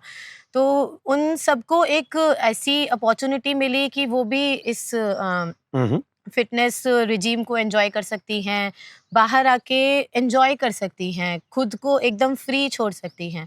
तो साड़ी आपको रिस्ट्रिक्ट नहीं करता है, मुझे लगता है साड़ी फ्रीडम देता है। तो उसी को सेलिब्रेट करने के लिए हमने ये ऑर्गेनाइज अरे किया वाह! था इवेंट एंड इट और was a success. Sari is an identity of India. ये Exactly. मैं बाहर जाता हूँ तब पता चलता है कि हमारे पास जो कलर्स है, जो डिजाइन है, जो साड़ी का अटायर है, वो दुनिया में तो कहीं पे नहीं है। तो उन लोगों को तो बड़े अजीब लगता है और बड़ा आनंद भी आता है। मैं देखता हूँ हमारे मयूरपंख जैसे जो कलर्स दिखते हैं ना सब हमारे ड्रेसेस में, तो वो बाहर के लोग तो बड़ा प्यार से देखते हैं उसको। जितनी वैरायटी इसमें पॉसिबल है उतनी किसी में पॉसिबल नहीं। बिल्कुल बिल्कुल, डिजाइन की वैरायटी भी बहुत पॉसिबल है। और उसके में ये भी याद आया कि भाई ये तो एंटरटेनमेंट की बात हुई या कंफर्टेबल क्लोथ्स और अटायर की बात हुई। विद्या और शिक्षा के बारे में आप क्या सोचती है? ऐसा होता है कि भाई छोटा उदयपुर जैसा इलाका पिछड़ापन की वजह से, क्योंकि काफी सारे लोग बोलते हैं कि भाई पछात थे गेलो विस्तार से, वो गुजराती में बोले, कारण के पोते मेट्रो सिटीजમાં મોટા થયા હોય, એમણે બધા મોટી મોટી બિલ્ડિંગ્સ ને એસી મોલ ને બધું આજુબાજુ મલ્ટીપ્લેક્સ ને એ જ કલ્ચર જોયું હોય, તો એમને એમ લાગે કે આ પાછળ રહી ગયેલો પછાત વિસ્તાર છે. What's your take on that? આપણે 10-15 વર્ષ પહેલાંના છોટાઉદેપુર જોઈએ અને આજના છોટાઉદેપુર જોઈએ તો એમાં બહુ ડિફરન્સ આપણે જોઈ શકીએ. હવે તો એજ્યુકેશનમાં પહેલાં જે એનરોલમેન્ટ હતું, એનરોલમેન્ટ એટલે જેટલા અગર તમારા સ્કૂલમાં 100 સીટો છે તો એમાંથી કેટલી ભરાયેલી છે, તો હવે ઓલમોસ્ટ 99.99% એનરોલમેન્ટ હોય છે, બાળકો સ્કૂલ આવે છે, જોઈન કરે છે. તો એવી રીતે આપણે જોઈએ તો ખરેખર ડેવલપમેન્ટ થયું છે, પણ હજી ડેવલપમેન્ટ એજ્યુકેશનની ક્વોલિટી જે આપણે Right. કહીએ ક્વોલિટીમાં હજી સ્કોપ છે. એના ઉપર સરકાર કામ કરી રહી છે કે કેવી રીતે આપણે ક્વોલિટી ઇમ્પ્રૂવ કરી શકીએ. એનરોલમેન્ટ ક્વોન્ટિટી ઇમ્પ્રૂવ કરી દીધી છે, ક્વોલિટી કેવી રીતે ઇમ્પ્રૂવ કરી શકીએ. તો છોટાઉદેપુરમાં જે સરકારના જુદા જુદા પ્રોજેક્ટ છે એના મારફતે સ્માર્ટ સ્લેબ ડેવલપ થઈ છે. તો જે વન ઓફ ધ બેસ્ટ ટીચર્સના લેક્ચર્સ છે, હવે છોટાઉદેપુરના એક છેવાડાના ગામના જે બાળક છે આપની ક્લાસમાં બેસીને જોઈ શકે છે. તો એવી રીતે એજ્યુકેશનની ક્વોલિટી આપણે ઇમ્પ્રૂવ સો કરી ઇઝ ધેર શકીએ. 5G કનેક્ટિવિટી ને એ બધું ત્યાં છે? 4G કનેક્ટિવિટી છોટાઉદેપુરના બધા જ વિલેજીસમાં અત્યારે એક્ઝિસ્ટ કરે છે. તો આપણે જે ઓનલાઈન એજ્યુકેશન છે, Yes. જેનાથી ક્વોલિટેટિવ એજ્યુકેશન આપણે બધા स्टूडेंट्स ने प्रोवाइड करी શકીએ, खरेखर पॉसिबल થયું છે. इसके अलावा एजुकेशन की अगर बात करें तो स्टेम लैब्स जो होती हैं, जिसे हम साइंस एजुकेशन को और बढ़ावा दे सकते हैं, क्योंकि आने वाले समय में अभी हम देख रहे हैं cyber security, artificial intelligence, blockchain, Right. इसी की हम बात करते हैं, यही आने वाला फ्यूचर है. तो बच्चे ज़्यादा से ज़्यादा कैसे साइंस स्ट्रीम में हम बच्चों को लेकर आ सकें, क्योंकि जितने भी ट्राइबल विस्तार आप देखेंगे तो उसमें साइंस में एनरोलमेंट बच्चों का कम होता है, क्योंकि Right. साइंस से थोड़ा सा बच्चों को अभी भी डर लगता है कि वो समझ में नहीं आएगा, तो उसको और आप कैसे एंटरटेनिंग या फिर ज़्यादा आसान बना सकते हैं। Right. उसके लिए एक स्टेम लैब प्रोजेक्ट हम लोग छोटा उदयपुर में इम्प्लीमेंट कर रहे हैं। इसके अलावा VR क्लासरूम्स जो होते हैं, जो हमारी वर्चुअल रियलिटी में वर्चुअल रियलिटी रिसेंट टेक्नोलॉजी को यूज़ करके एजुकेशन को कैसे आप फील करके बता पाए। जैसे एक आप बच्चे को बताते हैं कि जो हमारा बॉडी का फॉर एग्जांपल रिप्रोडक्टिव सिस्टम है वो कैसे काम करता है, या फिर सर्कुलेटरी सिस्टम है वो कैसे काम करता है, तो वो एज्यूम नहीं कर पाएगा। वहीं पे ही अगर वो उसको फील कर सके कि ऐसे हमारी वो 3D उसको विजुअल मिले, 3D yes. विजुअल उसको फील कर सके, वेन्स का स्ट्रक्चर देख सके, आर्टरीज का स्ट्रक्चर देख सके, ब्लड का फ्लो देख सके, तो वो इमेजिन कर पाएगा कि अच्छा सिस्टम ऐसे काम करता है और उसे ज्यादा अच्छे से समझ आएगा। ये same goes with solar system, क्योंकि हम जो पिक्चर देखते हैं उसमें सब ऐसे घूमते हुए ग्रह दिखाई देते हैं। एक्चुअली ये ऐसा नहीं है कि 2D में घूमते हैं, वो 3D में एक दूसरे को इंटरसेप्ट करते हैं, तो तभी पता चलेगा कि ग्रहण क्यों होता है, अगर वो सोचोगे तभी। तो अभी टेक्नोलॉजी इतनी एडवांस हो गई है, उससे हम एजुकेशन को ज्यादा से ज्यादा बच्चों तक क्वालिटी एजुकेशन को, वैसी एजुकेशन जो उन्हें समझ में आए, जिसको वो फील कर सके, वो पहुंचा सकते हैं। तो इसके लिए 2-3 प्रोजेक्ट्स छोटा उदयपुर में हमने किए हैं। बहुत अच्छा। तो एक बात मैं यहाँ पे ये भी कहना चाहता हूँ कि साइंस और फिलोसॉफी, दर्शन, ये दोनों विद्या प्रकृति से ही आई हुई है। तो ऐसा मत सोचिए कि भाई प्रकृति के गोद में रहने वाले लोग को साइंस नहीं आएगा। वो बच्चों को भी मैं कहना चाहता हूँ, अगर वो सुन रहे हैं तो, कि भाई देखिए प्रकृति की वजह से तो विज्ञान आया। अगर सेब गिरा नहीं होता तो न्यूटन को पता कैसे चलता कि फिजिक्स कहाँ से शुरू हुआ। तो आप उसके सबसे ज्यादा अच्छे कैंडिडेट हो सकते हैं। जो आप फील करते हो उसको ही आपको थियरी में पिरोना है। मैडम, આપણે એજ્યુકેશન ને VR ક્લાસરૂમ ને બધી વાત કરતા હતા, છોટાઉદેપુરમાં જે સ્માર્ટ લેબ આવી ગઈ એની. તમે IT બેકગ્રાઉન્ડમાંથી છો, તો અત્યારે AI બધી બાજુથી, જે લોકોને નથી ખબર એ પણ AI કરવા લાગ્યા છે. તો what's the role of artificial intelligence, especially જેને આપણે આ ટ્રાઇબલ બેલ્ટ કહીએ છીએ એવા વિસ્તારમાં કે જે હાઈલી એજ્યુકેટેડ પહેલેથી નથી, અને એઆઈને કારણે એવું થાય છે કે એક ફાયદો પણ મેં હમણાં વાંચ્યું હતું એક જગ્યાએ કે ભાઈ જ્યાં મેડિકલની હોસ્પિટલો નથી પહોંચતી ત્યાં એઆઈ જ એના રિપોર્ટ પ્રોસેસ કરી દેશે, એટલે એવી જરૂર નહીં પડે કે એમને બહુ મોટી હોસ્પિટલમાં જવું પડે એમનું ગામ મૂકીને. તો તમને શું લાગે છે ફ્યુચર એઆઈનું ગવર્નન્સની દ્રષ્ટિએ અને ડેવલપમેન્ટની દ્રષ્ટિએ છોટાઉદેપુરના? આર્ટિફિશિયલ ઇન્ટેલિજન્સના યુસેજ આપણે એજ્યુકેશન, હેલ્થ કેર, ગવર્નન્સ કોઈ પણ ફિલ્ડમાં જોઈએ તો બહુ બધા યુસેજ છે. અને છોટાઉદેપુર જિલ્લા જેમાં એકદમ એવા ગાંવ પણ છે જે ડુંગરાલ ઉપર ગાંવ બસાયેલા છે અને એક બે પરિવારો જ ત્યાં રહે છે. તો એમને આપણે આ બધી ફેસિલિટીઝ અગર પૂરી પાડવાની છે તો આપણે એ આર્ટિફિશિયલ ઇન્ટેલિજન્સના યુઝ કરી શકીએ. ટેલિમેડિસિન વગેરે જે હોય છે એમાં આર્ટિફિશિયલ ઇન્ટેલિજન્સના યુઝ કરીને qualitative medical health care facility એમને આપી શકીએ. તો એવી રીતે આપણે જોઈ, અને ઇનફેક્ટ જે ગવર્નન્સની આપણે વાત કરીએ, સરકાર આપકે દ્વાર, આ બધી જેટલી સરકારની બેસિક સ્કીમો છે એના જે ફોર્મ એમને ભરવાના હોય છે, આ બધું જે પ્રોસેસ એમને કરવાનું હોય છે, આર્ટિફિશિયલ ઇન્ટેલિજન્સની મદદથી એકદમ ઇઝીલી પોતાના ઘરે બેસીને આ બધું કરી શકશે. તો એવી રીતે આપણે જોઈએ તો આર્ટિફિશિયલ ઇન્ટેલિજન્સ આવતા સમયમાં બહુ ઉપયોગી બનશે. પણ એવું નહીં કે આર્ટિફિશિયલ ઇન્ટેલિજન્સ હ્યુમન ઇન્ટેલિજન્સને રિમૂવ કરી શકશે કે રિપ્લેસ કરી શકશે. Artificial intelligence plus human intelligence બંને મળીને જે આપણા ડેવલપમેન્ટ છે, ભારતના ડેવલપમેન્ટ, એને એક નવા રૂપ આપશે. અને એમાંથી મને યાદ આવ્યું કે ઇન્ટેલિજન્સ તો બરાબર, પણ ઇમોશન્સ પણ જોઈએ. તમારે કોઈ જિલ્લાના તમે કલેક્ટર તરીકે કામ કરો છો, એવું ઘણી વખત થતું હશે કે લોકો એવી ફરિયાદ લઈને આવે કે જેમાં તમે કંઈ કરી ન શકો પણ એની તમારી લાગણી થાય કે ભાઈ આ મારા હાથમાં નથી આનો ઉકેલ.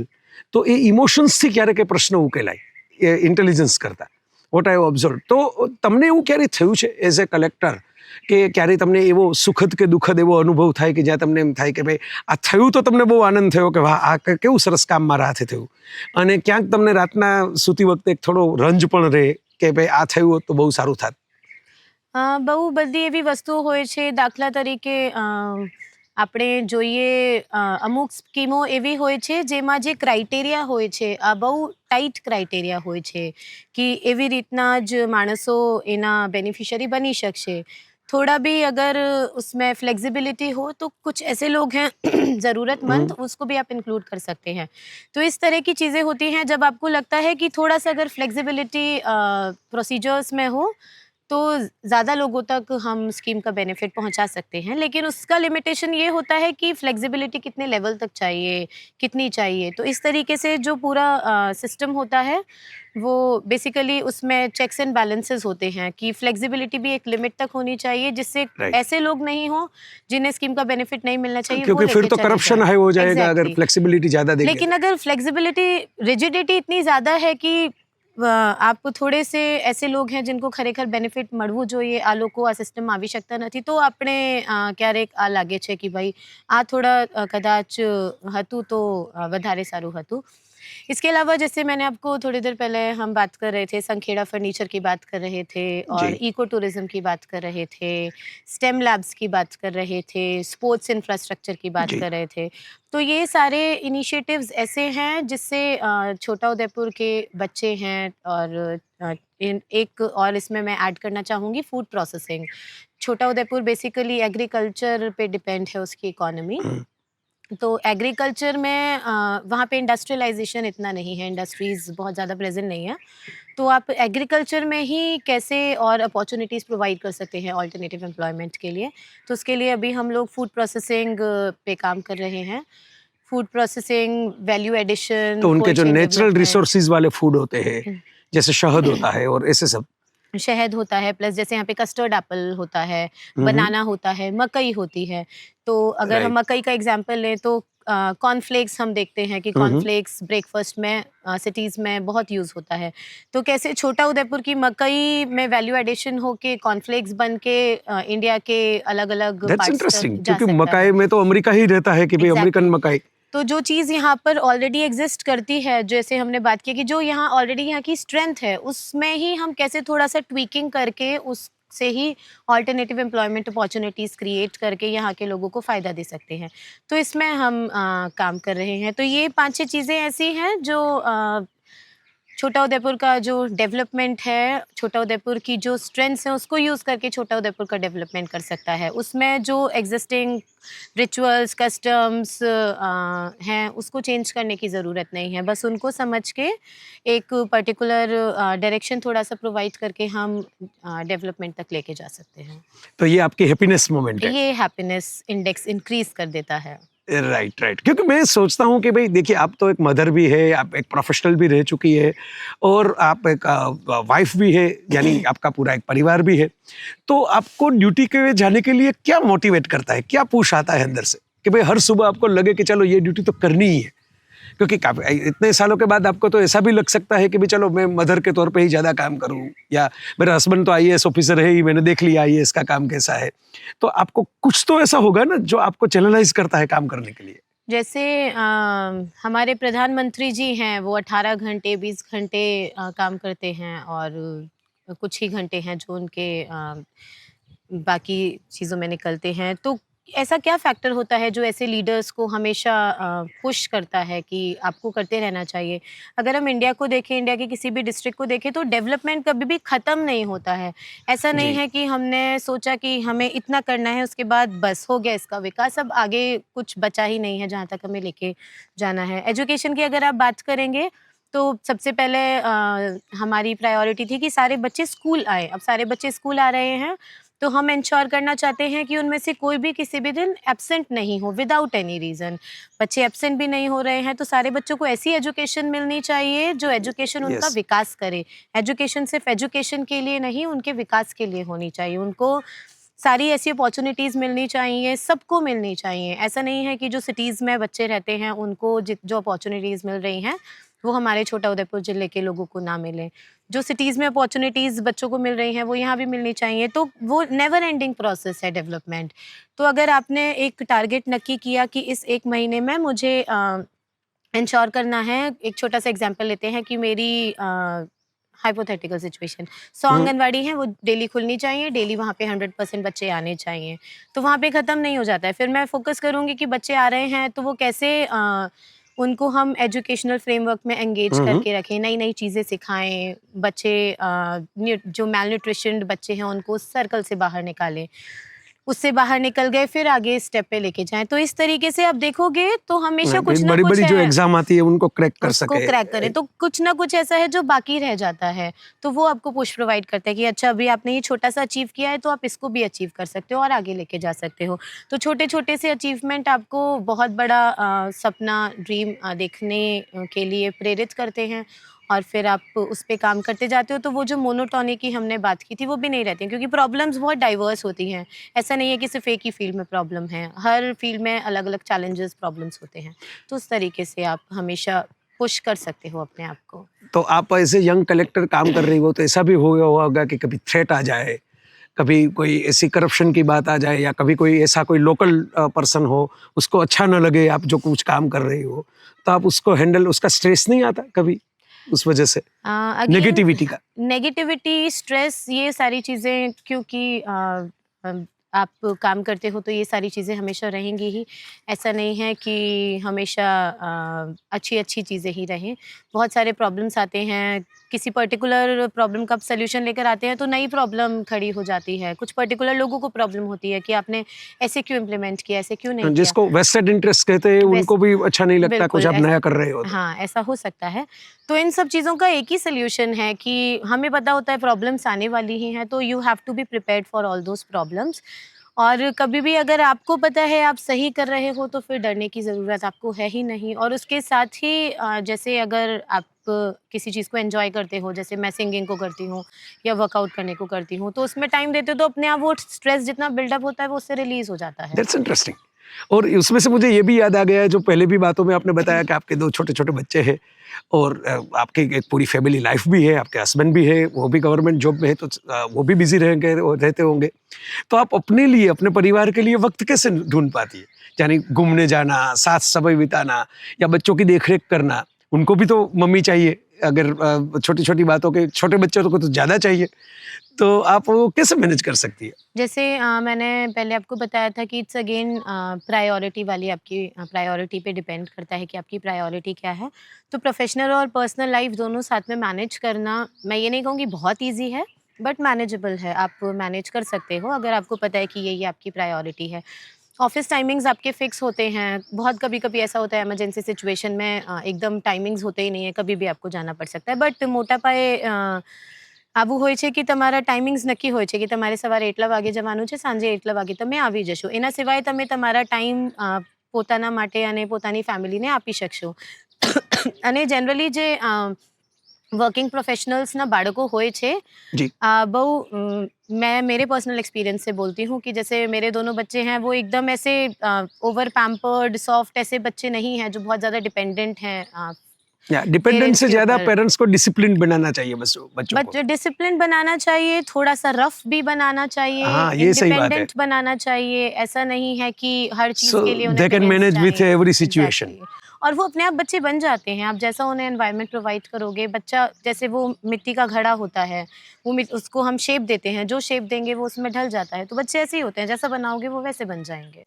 आप देखना चाहते हैं कि भाई आप दोनों पेरेंट्स आईएएस है, तो आपके बच्चे भी बड़े होकर सिविल सर्विस में जाए, या बच्चों को जो करना है वो करें बड़े होके, उस उनको दैट्स जिसमें इंटरेस्टिंग। इंटरेस्ट ये हो ज्यादातर वो उन्हें पेरेंट्स करना ऐसा नहीं चाहिए। सोचते, वो यही सोचते हैं कि हमने तो ड्रीम आपके लिए देख ही लिया है, आप बस आपको नहीं फुलफिल करना है। नहीं, खुद के लिए खुद को ड्रीम देखना चाहिए, बच्चों को उनके लिए ड्रीम उनको देखने देना चाहिए। ये भी बड़ा बढ़िया मैसेज है दोस्तों, याद रखना है सब, पेरेंट्स तो खास याद रखना। तो मैडम, हमने चलते चलते बहुत सारी यात्रा की, लेकिन आप भी ऐसे जॉब में है कि जहाँ पे यात्रा तो रहती ही है। आपसे पहले भी और कलेक्टर आए होंगे, आपके बाद भी और कलेक्टर आएंगे, आपने तो बड़ा अच्छा काम किया है। तो आपका क्या लगता है भाई, छोटा उदयपुर में तो आपने इतना इन्वेस्ट किया अपने आप को और बहुत अच्छे रिजल्ट्स भी मिले आपको, तो आप मिस करेंगी ये इलाके को, इसके ट्राइबल बेल्ट को, इसकी जो आदिवासी संस्कृति है उसको, जहाँ पे आगे जाएंगी वहाँ पे? और ऐसा भी हो सकता है कि भाई आपने जो शुरू किया वो कैसे आगे बढ़े उसका आपको ख्याल भी रखना पड़ेगा कभी कभी, जो आप नहीं भी होगी उस वक्त। तो आप कैसे सोती है? क्योंकि काफी बार जो हमारे जैसे लोग होते हैं, जैसे किताब में लिखता हूँ तो वो किताब सालों तक मेरी ही रहती है, लेकिन एक कलेक्टर के लिए जिला 3 साल तक ही उनका रहता है, बाद में तो किसी और का हो जाता है। तो थोड़ा ऐसा नहीं लगता कि भाई चलो ये तो 3 साल के लिए काम है, अब आगे क्या, तो मुझे कुछ करना है नहीं, तो फिर वहाँ जाएंगे वहाँ पे करेंगे, यहाँ पे करने की कोई मतलब नहीं?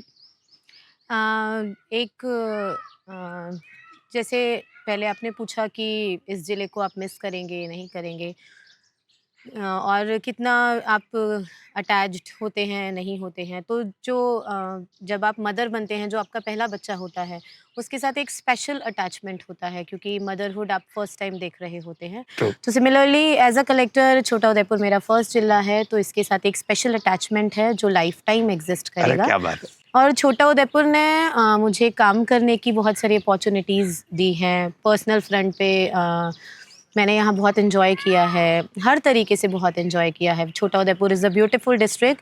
यहाँ पे अगर आप देखेंगे तो वर्क वाइज बहुत सारी अपॉर्चुनिटीज़ हैं। सारी फील्ड्स में इन्यूमरेबल टास्क हैं जो आप कर सकते हैं और ज़िले को बहुत आगे तक लेके जा सकते हैं।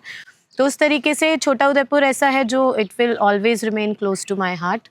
और यहाँ से जाने के बाद छोटा उदयपुर को मैं हमेशा मिस करूँगी। और कुछ कुछ प्रोजेक्ट्स हैं जो हमने यहाँ पर स्टार्ट किए हैं, तो सक्सेसफुली इम्प्लीमेंट वो प्रोजेक्ट्स हो जाएंगे। तो बाद में आप जब देखेंगे जो आपने स्पोर्ट्स इंफ्रास्ट्रक्चर यहाँ पे डेवलप किया, सिंथेटिक रनिंग ट्रैक डेवलप किया, उस पे ही भाग के एक बच्चा कल कॉमनवेल्थ गेम्स में जीतकर मेडल लाया है, वाह। ओलंपिक्स में मेडल लाया।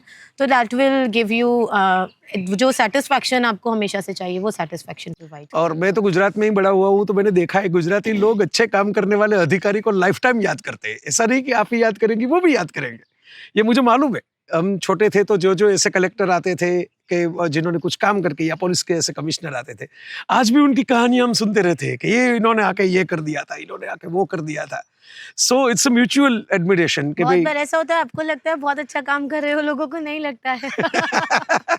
ऐसा भी होता है कि टाइम इज अ बेस्ट जज, कि वक्त Exactly. बताएगा कि क्या काम कितना क्या अच्छा काम हुआ। कितना अच्छा हुआ था, कैसे हुआ था। तो ये भी सही है। लेकिन ये जो बात है कि भाई आपको ये लोक संस्कृति या ये जो छोटा उदयपुर का जो पूरा माहौल है, अगर आपको समिंग अप में इसको कहना है कि भाई मैं इसको डिफाइन करके कहूंगी कि व्हाट इज छोटा उदयपुर, अगर कोई ये सुन रहा है और वो भारत के किसी और जगह पे है या विश्व में कहीं पे और है, उसको अगर जानना है आपके मुख से कि छोटा उदयपुर क्या है या हमारी ट्राइबल कल्चर क्या है, तो आप कैसे बताना चाहेंगी उनको? छोटा उदयपुर में रिच कल्चरल हेरिटेज है जो इसे पुराने सालों से रिलेट करता है। छोटा उदयपुर के जो लोग हैं उसमें इतना टैलेंट है कि वो हमारे देश को बहुत आगे तक लेके जा सकते हैं। तो वो फ्यूचरिस्टिक एस्पेक्ट हमारे ज़िले को प्रोवाइड करता है। तो उस तरीके से देखा जाए तो छोटा उदयपुर में असेंबल किया जाए तो छोटा उदयपुर में हेरिटेज भी है, छोटा उदयपुर में डेवलपमेंटल प्रोस्पेक्ट्स भी हैं, और छोटा उदयपुर में स्पोर्टिंग टैलेंट भी एग्जिस्ट करता है। तो जितनी भी चीज़ें हैं जो किसी भी एक ज़िले में एग्जिस्ट करनी चाहिए, स्ट्रेंथ एग्जिस्ट करनी चाहिए, वो सब छोटा उदयपुर में एग्जिस्ट करती हैं। और ब्यूटीफुल नेचर तो है ही है, एडिशनली छोटा उदयपुर इज नेचुरली ब्यूटीफुल। क्योंकि आपने जो स्टेम्प मुझे दिखाई, जो आपकी मेहनत की वजह से आज नेशनल लेवल पे और बेसिकली इंटरनेशनल लेवल पे छोटा उदयपुर पहुंच पाया, उसमें भी इतने कलर्स दिखाई दे रहे थे, हाँ, इतने वाइब्रेंसी दिखाई दे रही थी उस फोटोग्राफ में भी। और मैंने सोचा कि भाई ये कैसे होगा, तो आपने वो पूरा करके दिखाया। तो मैम, हमारी बात तो हो गई, मैम के साथ आपने देखा होगा कि बड़ी ईजी है, बड़े प्यार से, और इसमें कोई प्रिपरेशन नहीं था, इसमें कोई ऐसे पहले सवाल तय किए गए या रिहर्सल किया गया, ऐसा नहीं था। मैं तो निकल पड़ा था क्वांट का मेला देखने के लिए, वहां तक नहीं पहुंच पाया तो मैम तक पहुंच गया वो स्टैंप देख के, और मैम बड़ी इजीली बात कर सकती थी। तो मुझे मैम ये जानना है कि मैंने तो आपका एक्सेस मुझे मिल गया और हम बात कर पाए, किसी और को ये वीडियो देख के, ये रील देख के अगर आपके साथ बात करना है तो वैसे कैसे कर पाएंगे? इंस्टाग्राम पे कलेक्टर छोटा उदयपुर का ऑफिशियल हैंडल है, मेरा पर्सनल हैंडल भी है गार्गीजन 30। किसी को भी कनेक्ट करना हो इंस्टाग्राम, फेसबुक, ट्विटर के थ्रू कनेक्ट कर सकता है। For that matter UPSC aspirants जो तैयारी कर रहे हैं, हमारे ज़िले के हैं या फिर दूसरे ज़िले के भी हैं, उन्हें भी कनेक्ट करना हो, तैयारी कैसे करनी है, उसमें कोई भी गाइडेंस चाहिए हो, तो वो अलग अलग सोशल मीडिया प्लेटफॉर्म्स के थ्रू मुझे कॉन्टैक्ट कर सकते हैं। I will always remain available. Thank you ma'am, thanks a lot. Thank you so much. દોસ્તો, ગાર્ગી જૈન આપણા વેદોમાં ઋષિકાઓનું નામની અંદર બહુ જ મહત્વનું એક નામ ગણાય છે ભારતીય સંસ્કૃતિમાં, એ છે ગાર્ગી. વિદુષી નારી તરીકે એમનું નામ ગણાય. બહુ જ વિદ્વાન હોય, બહુ જ હોશિયાર હોય, કેટલું બધું જાણતા હોય. આજે મેં એટલે કે જય વસાવડાએ છોટાઉદેપુરના કલેક્ટર ગાર્ગી જૈન ખાસ્સા યુવાન છે, સ્વપ્નિલ છે, વિઝનરી છે. એ સપના જોતા પણ અમને આવડે છે અને સપના સાકાર કરતા પણ એમને આવડે છે. એમની સાથેની વાતોમાંથી મને તો આ જ ફીલ થયું. તમને કેવું ફીલ થયું એ પણ તમે તમારા ફીડબેકની અંદર લખજો. અને આ વાત કે કેટલી સરસ રીતે, કેટલી ઓનેસ્ટલી, કેન્ડિડ રીતે, હરતા ફરતા વાતો કરતા કરતા ઊભા એમણે કોઈ જાતની પેલી શરતો રાખ્યા વિના, જે ઇન્ટરવ્યૂમાં સામાન્ય રીતે લોકો રાખતા હોય કે અમુક પ્રોટોકોલ રાખતા હોય, એના વિના ખૂબ સરળ અને સાહજિક રીતે એમણે સંવાદ કર્યો.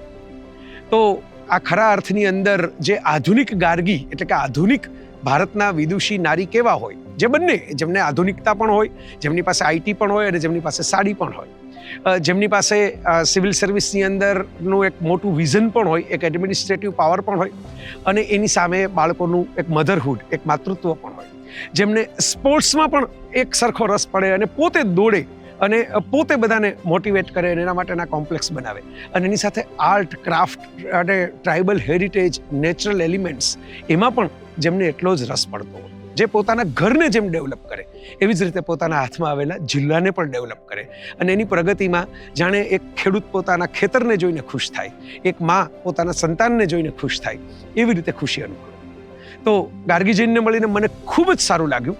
જાણે પ્રકૃતિના ખોળે સ્ટેચ્યુ ઓફ યુનિટીની આગળ જતાં જેમ પાણીનો પ્રવાહ નર્મદાનો વહે છે અને જેમ સરસ મજાના ફૂલો ખીલે છે, સરસ મજાની પ્રાકૃતિક વાતાવરણની અંદર મોરનું પીછું ફરતું હોય છે, ત્યારે જે આહલાદક અનુભવ થાય, જે સુખદ અનુભવ થાય કે ના, કેવી સરસ જગ્યાએ આપણે આવ્યા, એમ મને થયું કે કેવી સરસ વ્યક્તિના હાથમાં આપણે ત્યાં એક આવું જિલ્લાનું એડમિનિસ્ટ્રેશન છે.